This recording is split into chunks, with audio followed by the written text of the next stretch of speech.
1. This happened around July 2016. I live in a rural town in Michigan, where the weather can't make up its mind. On this night it was fairly warm outside, so I decided to open up the windows in my living room to cool down the house. I had one light on in my living room and was watching some TV alone, since my parents had already went to bed. To the right of my armchair was a wooden railing with spindles that was about 6 feet away. From my angle, the stairs are hidden by the floor of the living room, and I can only really see the top 2 stairs if I were to turn to my right. There was an open window letting in a breeze to my left.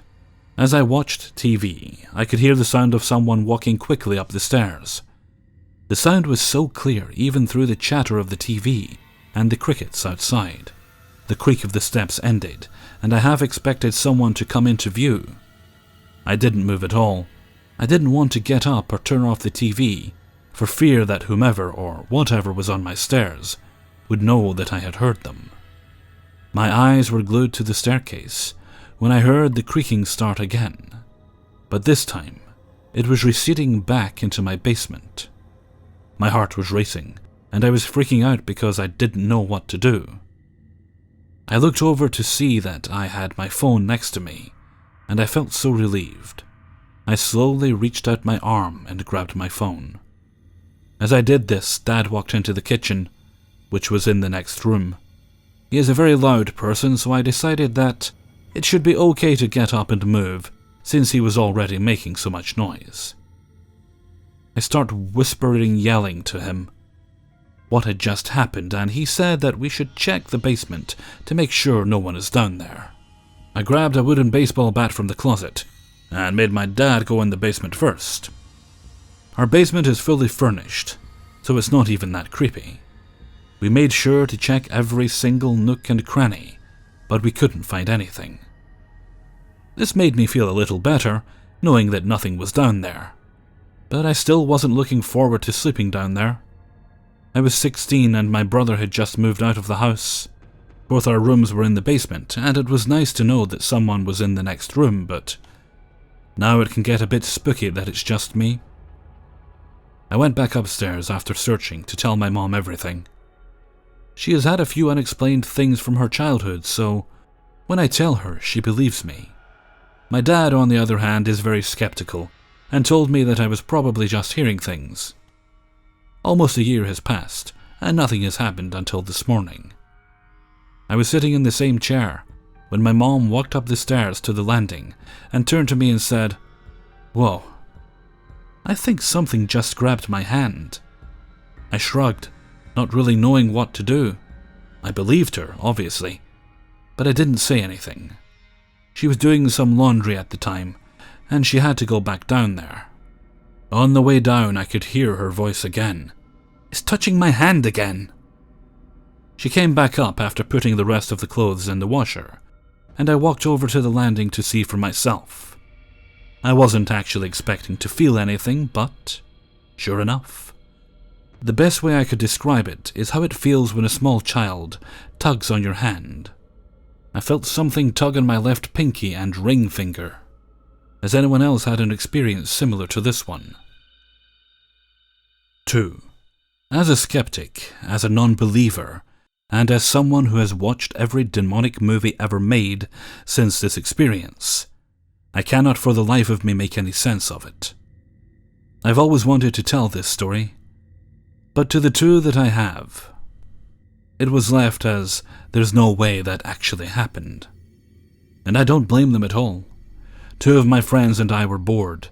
We decided, hey, let's play the Ouija board. Who does that when they're bored?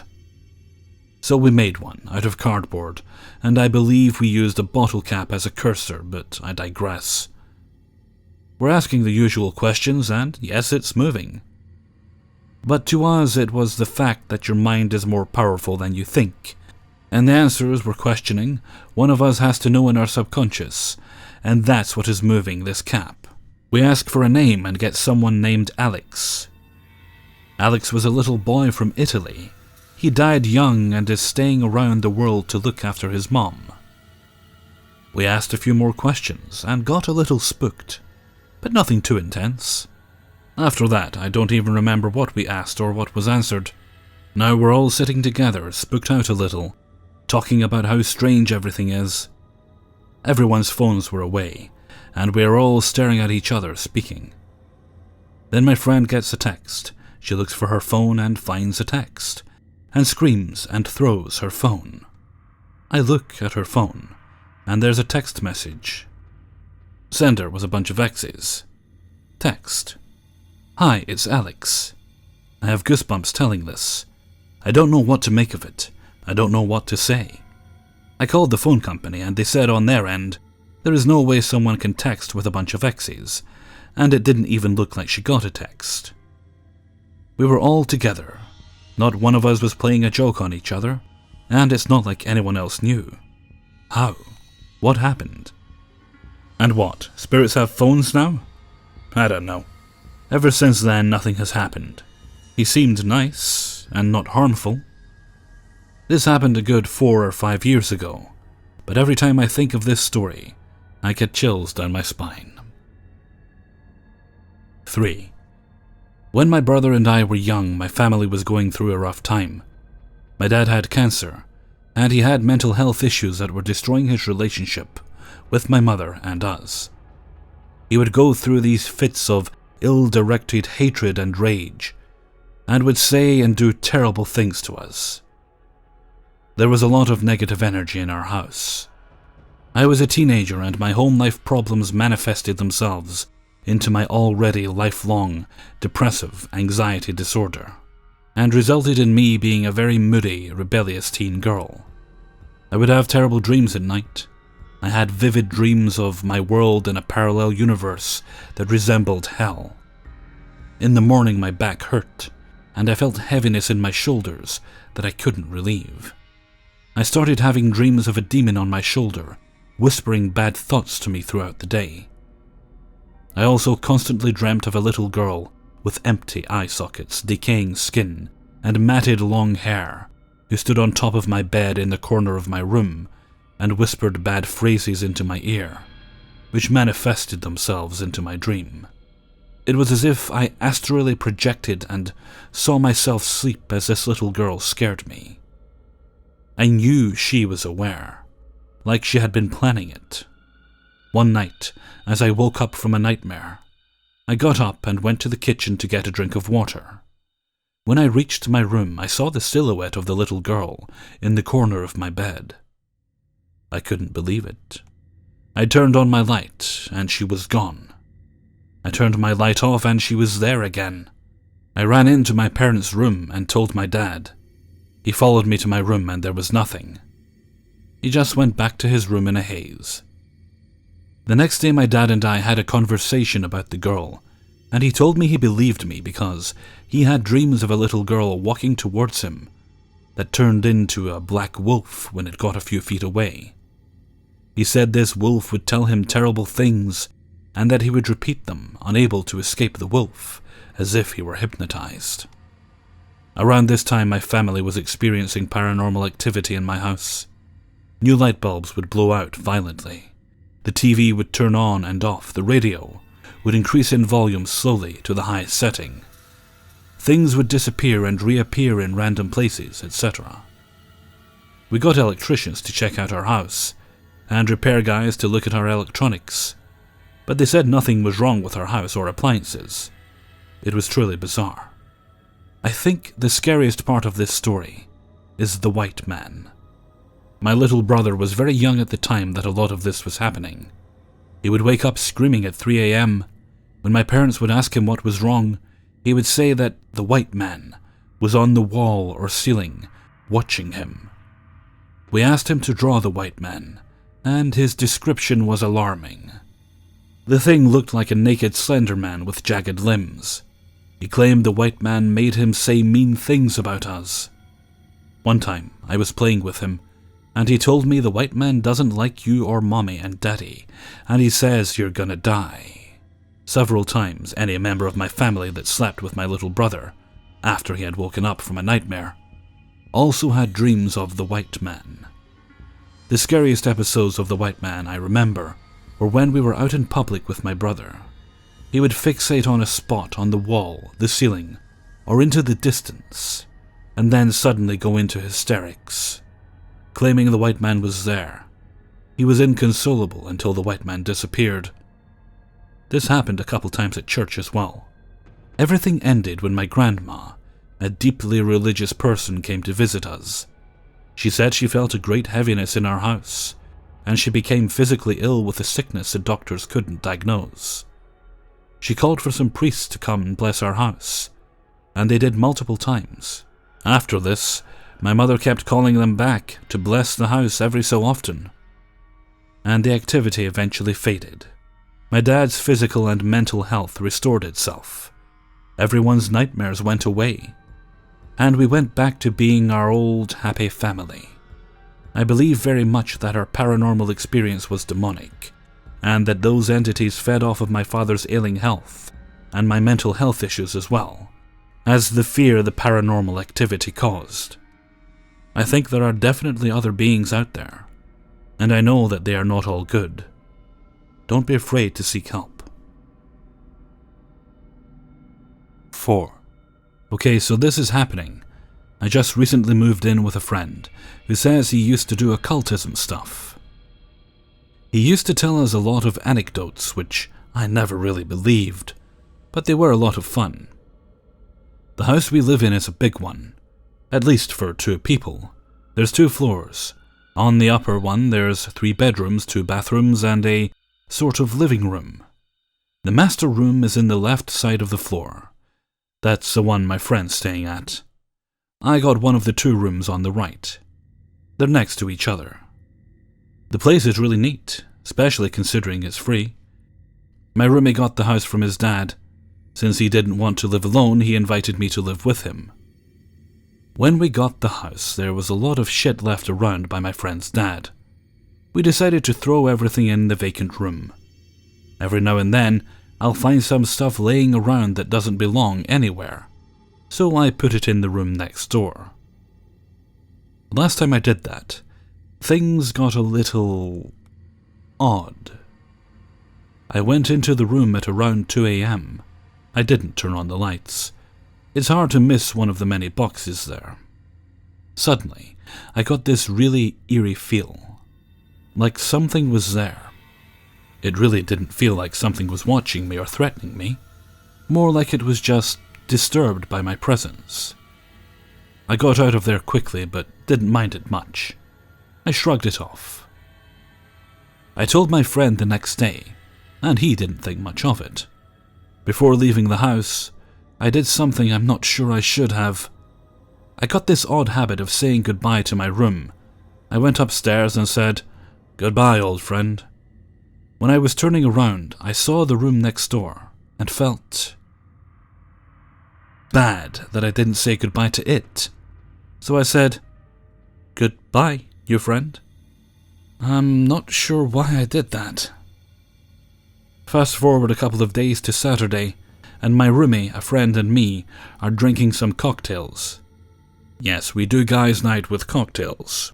And smoking some weed.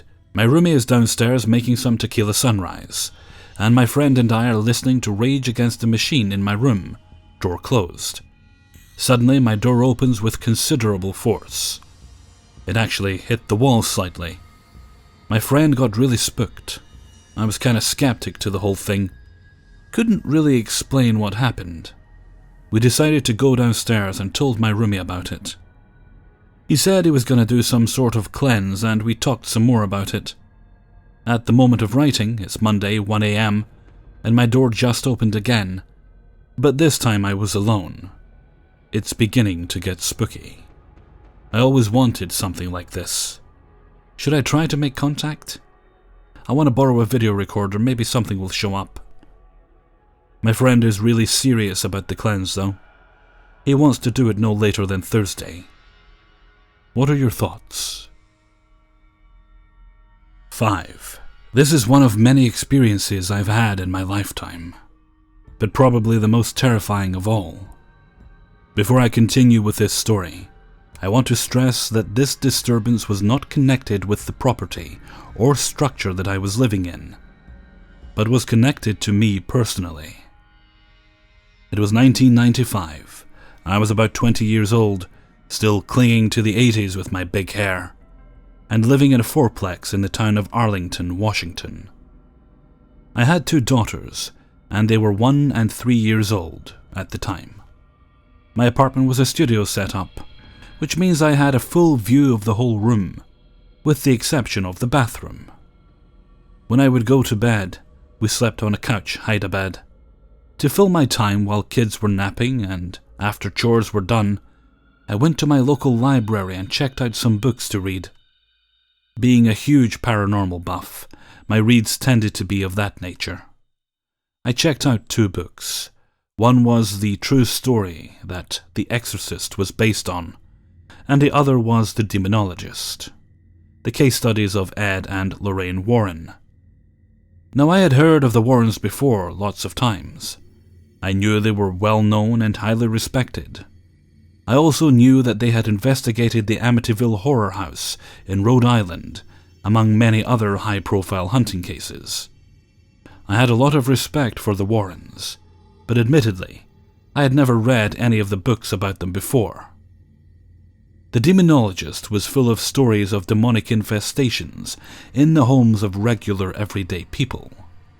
Ed Warren was known as a demonologist because he had the ability to rid the home of the demon because of his knowledge base of the paranormal, the Catholic Church, and the rites of exorcism. He was often successful at this, although the stories were quite disturbing when discussing the activity that took place before the exorcism of the location. The Warrens have actually helped many people get exorcisms approved by the Catholic Church, after documenting the activity in and around the home and the people who live there, and presenting the evidence to the church. I read the book and enjoyed it very much. It was scary, and I loved that feeling of reading a scary story or watching a scary movie. It was exciting. I would often read it before bed with no issues. Now on to my next book. That was sure to be a scare. I started reading the true Exorcist story, and it was so very scary and disturbing that I decided I was going to stop reading it after a few chapters, because I was living alone, and it was just too scary of a story for me under these circumstances. I returned the books to the library, and went about my life. That night, I put my kids in bed and got them to sleep, and I stayed up and watched a bit of television before heading to bed myself. Upon getting into bed and laying down, I began to hear a swishing noise all around me, like the sound of wings flapping, as if there were birds flying all around my head. It startled me because I didn't know where it was coming from. I swatted around the perimeter of my head to get whatever it was away, but there was nothing there.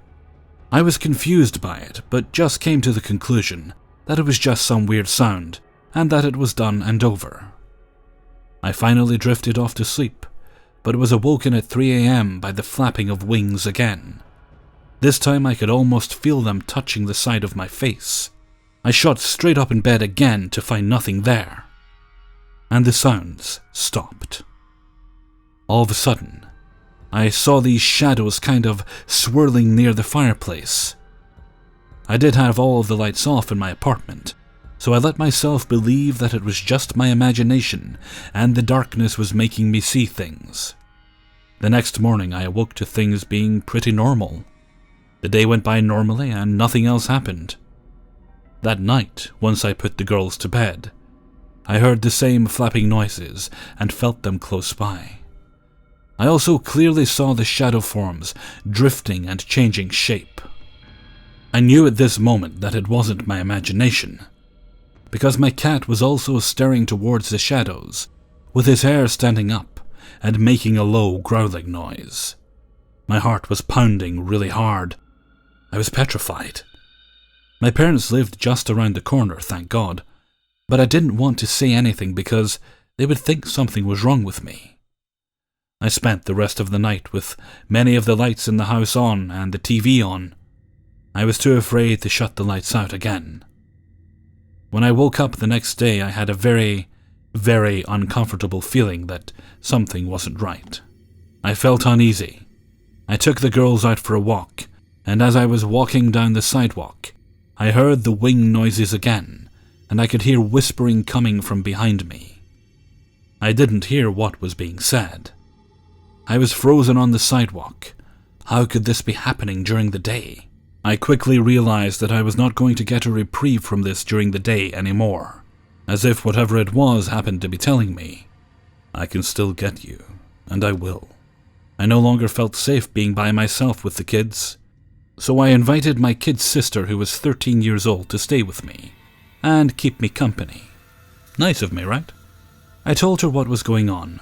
She was also interested in the paranormal, but I don't know how much she initially believed when I first told her. The first few nights were mostly uneventful, with the exception of the bird wing noises and the shadows in my peripheral vision. My sister and my kids were undisturbed. A few nights later, my sister and I were watching TV, and the kids had just gone to bed. All of a sudden, my cats started to act extremely strange. They just stood outside of the kitchen and stared intently into the darkness, straining to see something. All of a sudden, the hair on their backs stood up, and they began to make deep growling noises. My sister and I just looked at each other. All of a sudden, the cats were spooked by something and tore out of there like nothing you've ever seen. The next night, I was doing dishes after supper. My apartment, being a studio, was very small, so I had put a towel down on top of my stove, and I would use that to set the dishes on before I dried them and put them away. I washed a plate and set it down, and all of a sudden, it started to spin, like a coin that had been dropped on the ground. I could not see how this was possible, because the plate was wet and not on a hard surface. So this moment was puzzling to me. It stopped. I pondered and then continued to wash the dishes. Later that evening, I was sitting in my living room reading. My sister was out with friends. I had just put the girls to bed. All of a sudden, I heard the sound of a cupboard slamming, like someone opened it and flung it shut as hard as they could. I could see nothing in the kitchen, and the noise was still going on. I walked into the bathroom, just in time to see the bathroom cabinet cupboard swing open one final time. When I walked in, the cupboard was open and remained that way until I closed it. I examined the cupboard but could find nothing inside that would have opened it. I started to feel really disturbed and afraid. This very dark, terrifying feeling washed over me. I did not feel safe here. The next day I started to analyze the situation. One of the things the Warrens had warned about so heavily was the use of a Ouija board. They warned of the dangers of opening Pandora's box and letting something evil in. Many demonic cases could be traced back to Ouija board use by someone in the home. I had used one when I was a teen on several occasions, including by myself like a dumbass. But I didn't know any better. I had a couple of scary things happen, but nothing bad enough to make me not do it again. I grew out of that phase, but I remembered that I still had the Ouija board that I had made out of an old 1960s Monopoly board. I put the letters, numbers, and yes/no on the back. Decorating the front of the board, in the center, was my own personal abstract art. For a planchette, I would use like a jar lid or whatever else creative I could come up with. This board was in the back room of my apartment. I decided I needed to get rid of it, so I went in the back room and got it. I used to think it was so cool, the fact that it was on an old game board, my dad's when he was a kid. I thought that was quite original. I loved the drawing I did on the front. It was a run with lots of designs and colors. I just didn't love it enough to hold on to it anymore, in light of recent developments. I felt uneasy even holding it after some of the things that had been happening. I took it outside and threw it in the dumpster. I remember walking back in thinking, dear God, please don't let this thing be sitting in front of my door tomorrow. I had seen way too many movies, but this was really scaring the hell out of me. Was this hysteria from reading too much into the book? What about the cats in the cupboard? I really tried to rationalize it, but I just couldn't. I didn't want to be in alone. I was terrified. What if I was losing it? Either way, not cool. Not cool at all. I don't recall how many days after the disposal the Ouija board had gone by. But it wasn't more than a few days. The uneasiness was strong. I was anxious. I was trying to be mom and be normal. But I was scared because something was happening, and I didn't know what it was. Everything finally came to a head, one night as my sister and the girls slept.